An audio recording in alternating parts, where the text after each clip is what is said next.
quick video out in the green machine. Run a couple errands. It's sunny out here today.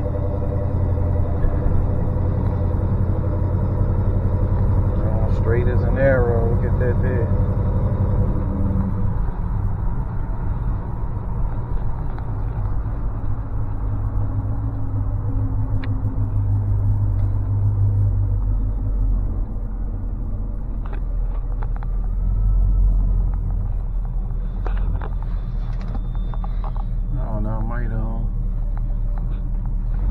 Might try to wash him down a little bit. I know what I can do. I'm gonna probably drop it all the way down, drop the air shocks down, so y'all can take a look at how this joint look when it's sitting low, and then fill him back up. When I fill him, I'll just do it halfway. I was trying to give a little space, but that car just pulled out. I wanted to step on it a little bit, but we'll get to that part though.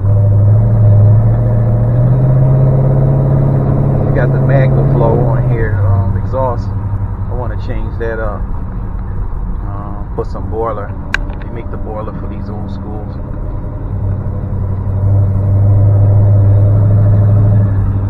Alright, I'm gonna drop it down, let y'all see what that looks like.